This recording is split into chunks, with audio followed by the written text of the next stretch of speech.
well, well.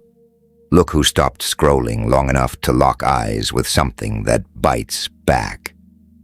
Hello, little stardust. See, everybody else swiped right past this.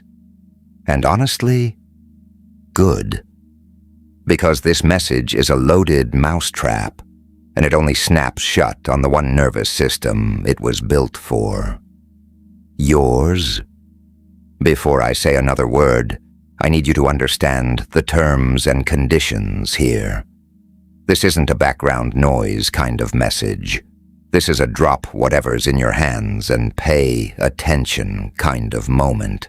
Some of you are going to scroll past this and forget you ever saw it. And that's fine. That's actually chef's kiss perfect. Because this was never engineered for a crowd. It was engineered for one heartbeat. One specific person, and if it's detonating in your chest right now, if something behind your ribs just went tight, if your palms are suddenly a little damp, that's your receipt.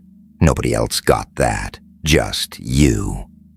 So use that discernment, because I have absolutely zero idea what's about to crawl out of my mouth next. I just know it's been pacing back and forth in the dark all day, hunting for its person. And something tells me the hunt just ended. Here's the first thing you need to understand about why this landed in your lap today.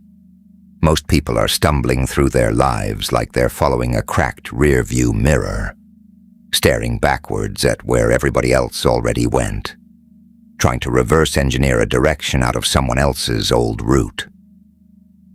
They hand the wheel to external noise, the algorithm, the family group chat, the script that everyone else is reading from like it's holy text. But this message isn't a rear-view mirror, sweetheart. It's a weather vane. A rear-view mirror shows you where the world already dragged you. A weather vane tells you which way the wind of your own soul is actually blowing, even when every window in the house is shut. And right now, your wind is pulling you toward something that absolutely terrifies you, isn't it? That's how you know it's real. You can't fake that kind of tremble. Okay, I'm getting it now. I know you feel like you've been whispering into a canyon lately. Nothing coming back but your own echo. But lean in, because something just whispered back. The first thing I'm picking up is that you're sitting with a lot right now. And not just your own chaos. You're hauling the emotional luggage of other people. Old friends. Someone who crashed into your life like a lit match tossed into a hay barn. All spark, no staying power. Blazed through everything in sight and left you standing in the smoke wondering what just happened. And underneath that scorched memory, there's this quieter question you've been gnawing on almost privately, about what you're actually worth when nobody's clapping, when the performance lights are off, and it's just you and four walls and the truth. I think you're starting to understand something that used to feel impossible to say out loud. You are not for everyone. You are not everybody's flavor. And for a long time, oh, a long time, you acted like you had to be. You handed yourself out like free Wi-Fi at a coffee shop. Open network, no password. Everyone gets a connection. And I think you're finally starting to change that password. This is going to be a whole vibe for you for a while. Maybe it already has been. Boundaries, real boundaries, not the kind you post about with a sunset caption. You've been playing small because you're terrified of outgrowing the people around you, haven't you? That fear is valid, but it's also a con job, like draws like. That's not a motivational poster line. That's just how frequency physically behaves. And you are not everyone's signal. Keep that tab open. Pay close attention to this next part. Let's take a detour into the shadows.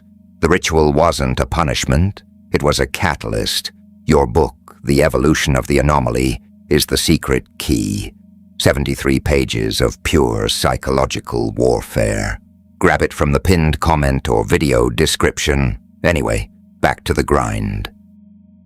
I think you're someone who's hardwired for honesty in a way that makes people squirm. Someone who aims a spotlight at the things everyone else collectively agreed to leave in the dark. And you probably don't even clock that you're doing it. It just happens. You walk into a room and suddenly the things nobody was saying get loud. That gift has probably cost you, because you've let almost anyone close enough to witness it. Here's your confirmation moment, by the way. If you're currently going through something that feels like the world around you is on fast forward, while you personally feel frozen, stuck, buffering, loading screen of life energy, that is exactly what's lighting up in this message. Stop hunting for signs out there when the biggest signal is literally screaming inside your own chest right now. You aren't actually stuck. You're in one of those rare windows where your light side and your shadow side are having an actual conversation instead of throwing furniture at each other. And when that happens, you start making choices you don't normally make. Harder ones. The kind that involve releasing people, identities, stories you thought you needed to clutch to feel safe. I'm not here to sugarcoat this, precious. I've got a bit of an edge today. The version of you that got you to this room cannot walk you into the next one, full stop. I keep getting pulled toward one specific pattern with you, and I want to be gentle but absolutely clear about it. There's a kind person who keeps finding their way into your orbit. Someone who reads as deep, emotional, almost achingly soulful on the surface. Someone whose heart looks enormous, and you fall for that enormous heart every single time. But then once you're in deep, once you're already emotionally invested, their real shadow starts leaking through. Slow at first, then all at once, and by that point, you're too tangled to just walk away. These people are gifted, truly gifted, at making you feel like you owe them something. Like your energy is a tab you're still running up, and they're the bartender who never closes out. And I think this exact loop is the biggest classroom you've been sitting in, over and over. Same lesson plan, just different substitute teachers. You don't owe anyone your presence. Nobody gets to invoice you for the privilege of existing near them. I also want to name something tender here, because I think it's the taproot of a lot of this. I don't think you were ever taught that love could come with guardrails and still be real.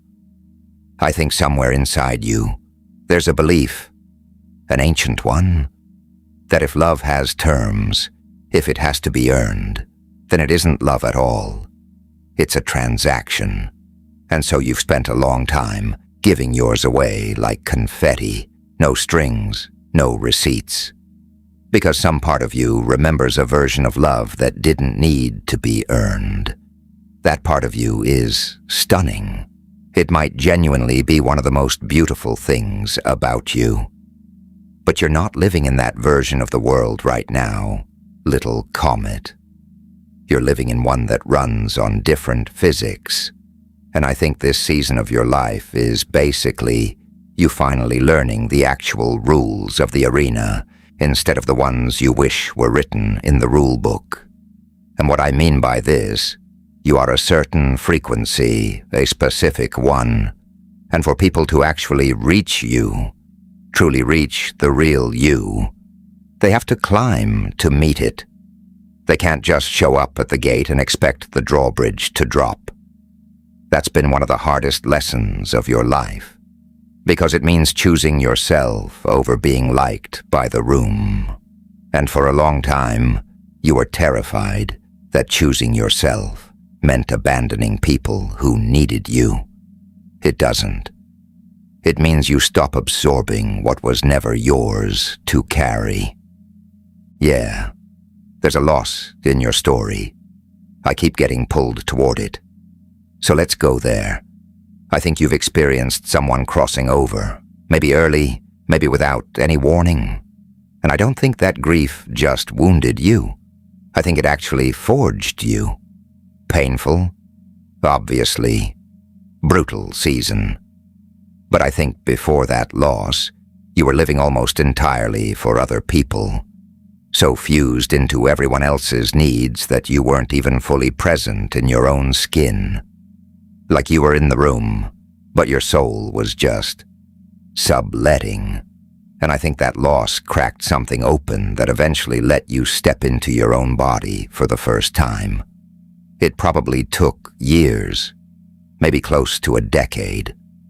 But I think you've landed somewhere genuinely abundant now, even if it doesn't always feel finished. Now here's where it gets delicious. Because I'm also picking up something incoming, a partnership. And I mean genuinely fast, like the gap between before and after barely exists. What if I told you that the delay you've been suffering through was actually a detour, a scenic route designed to protect you? Because that's exactly what's been happening here. But before I go there, I want to finish naming this manipulation thread because it matters. I think you've dealt with manipulative people across almost every category of your life. Friendships, creative collaborations, romantic partners, even people who did meaningful work alongside you. And somewhere along the way, you stopped fully trusting partnership as a concept. Which makes total sense, dear Chaos. You got burned by people who looked safe and weren't. Maybe you've devoured every book on boundaries you could find. Maybe you grew up around someone genuinely unhealthy. I want to be clear. I'm not diagnosing anyone. None of us should be tossing around clinical labels like they're confirmed receipts. We're talking patterns and tendencies here. Because honestly, all of us carry some main character tendencies in a culture built around personal branding and curated highlight reels. But the pattern you've survived is real, and it's shaped you. Here's the thing, though. That whole chapter wasn't wasted. It was boot camp. It built the exact version of you who's now capable of standing shoulder to shoulder with someone who survived something just as heavy, without either of you collapsing into it. And this next part is the one making my hands shake a little as I say it. So bear with me. The very first thing that came through for you, this message, before anything else, was a sensation of total forward motion, pure momentum. Someone being carried by their own direction, whether they feel it or not. That kind of energy only shows up when someone's light and shadow are genuinely in equilibrium, not performing balance, actually living it. And when that happens, you tend to unsettle people. Not on purpose. You just move at a speed the room isn't calibrated for. You've made peace with your own shadow. You look at it dead on. You don't flinch, and that unnerves people who haven't done the same excavation work on themselves yet. So if it feels like nobody around you gets what you're going through right now, that's exactly why. You're on your own timeline, moving forward even when it feels like standing still. Everything around you is accelerating, whatever your version of the numbers going up looks like. Opportunities, income, recognition, momentum in your actual work. It's already in motion. You just might not feel it yet because you're the eye of your own hurricane. Okay, the partner. Let's talk about the partner, because this is the part I've been holding behind my teeth the entire time. This person has been through it too. Genuinely through it. Not a light heartbreak, Not a we just grew apart soft landing, something that actually knocked them flat. And somehow, despite that, I keep sensing this person has also been remarkably fortunate in other areas of their life. Things came fast for them, almost like their whole trajectory was set in motion early and just kept building. But heartbreak found them anyway. And here's the strange part. I think it happened somewhat publicly. Like people around them had opinions about it. Maybe they were even quietly mocked for how hard they loved someone who didn't deserve it. There's a solid chance this person writes, or reads voraciously, or you two find each other through words in some way. A message, a caption, something written that neither of you expected to matter. You will know them, you will feel them when you meet them. That's not poetry, that's literal. If this feels like it's hitting a nerve, good. That's where the real work actually begins.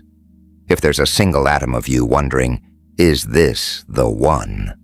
It's not them yet. You will simply know the way you know your own heartbeat. This person carries an old soul gravity to them, like they've wandered through ancient corridors before. Structures older than recorded history, places built with a precision we still can't fully reverse engineer today.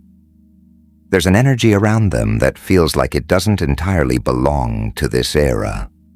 Something connected to buried knowledge, civilizations that understood the universe in ways we're only now stumbling back toward.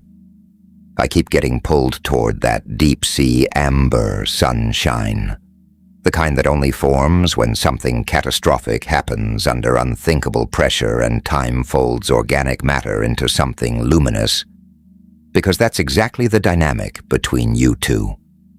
Pressure meeting patience. And that substance has a reputation for preserving things that should have been lost forever. Holding ancient life frozen in light, so that only the connections that are genuinely timeless survive the compression. It's never gentle. It's not a slow dissolve. It's closer to your whole life, falling apart just enough that it can reassemble correctly. I don't think you've experienced a romantic connection yet that actually matches your real frequency. Every past connection has been more earthbound, more surface conversational, more of this world than you truly are underneath. This one is different. When you two meet, there's going to be an unmistakable recognition. Not butterflies, exactly. More like recognizing the exact architecture of survival in someone else's eyes. You'll both know instantly what it took the other person to get to that room. And here's the part I think is the actual heartbeat of this whole message. Your rougher edges, the shadow parts you've had to make peace with, are going to meet their light in a way that heals something ancient. And their shadow is going to meet your light the same way. It's not two people completing each other in some fairy tale sense. It's more like two bones that were broken in completely different accidents and somehow still set into the same skeleton. There's a lighter side to this too, and I want to say it because it's genuinely sweet. This person is going to be completely, almost embarrassingly, obsessed with you. Not in a performative way, not in a creepy way, in a can't stop thinking about you way. I keep getting this image of someone finally tasting the one thing they didn't know they were starving for. They're going to love things about you that other people have quietly criticized. The intensity, the fire, the blueprint that doesn't match anyone else's template. And instead of asking you to dim it, they're going to say it out loud, early, unprompted. And you're going to sit there thinking, wait, nobody's ever said that to me like that before. It's going to feel like a confirmation that nothing and no one else could have given you. This is picking up speed for you. I want to be honest about that. I can see it in your energy. You're tired of the almost and the not yet. Well, the right now is finally here. I think your person might be sitting with some anxiety at this very moment, maybe more than usual. And I think part of why is that your heart, the sheer enormity of it, the absurd generosity of it, is going to feel like an antidote to them. Not a nice bonus, an actual antidote. The one thing in the entire world they cannot buy, cannot manufacture, cannot hustle their way into. That's what makes this different from everything either of you has experienced before. Something is picking up speed for you right now, in a very real, very immediate way. And I think it's tied directly to that inner fire you've been quietly stoking, your intuition, your instinct, your gut sense about your own life. And it's not the soft, flickering kind. It's the white-hot kind. The kind that only burns that color because it's reached a temperature most people never sustain. That's you right now. I think all of the boundary work, all of the discernment, all of the learning the hard way, it wasn't random suffering. It was rehearsal. It was building your capacity to hold this much intensity without shattering under it. Because you needed that capacity before this person could actually arrive. If they've been publicly hurt in love before, there's a real chance some of that old scrutiny follows them into this. Maybe some of that heat lands on you too, just by proximity. But you're already lit, darling. You're already burning. Extra heat doesn't put you out. It just adds fuel. And one last thing before I let this message walk out the door. I think this person is going to become a fierce protector of you. Not because you're fragile, no, you're titanium. Because you've spent so long being the shield for everyone else that you forgot what it feels like to have someone step in front of you for once. I know you're exhausted from being everyone else's strong one. Today, someone is finally being strong for you. I don't know if it's their resources, their nature, or just who they are down to the marrow, but I keep sensing this unmistakable, steady, sentinel-like presence around them. Someone who will plant their feet next to yours and simply not move. You don't need 1,000 more people to believe in you. You just need to stop being the one person who doesn't. And that's the root of everything. I'm sitting here. Yeah. None of what just came through is asking you to go chase this person, hunt a feeling, or force a timeline. That's not how any of this actually works. And honestly, chasing is the opposite of what's being asked of you right now. What's being asked is smaller and quieter than that. Just keep doing the thing you're already doing. Keep tightening the boundary. Keep noticing when your body says no before your mouth catches up. Keep choosing the version of yourself that doesn't hand out the keys like they're party favors. Because those keys were never free. They just felt free because you didn't know your own value yet.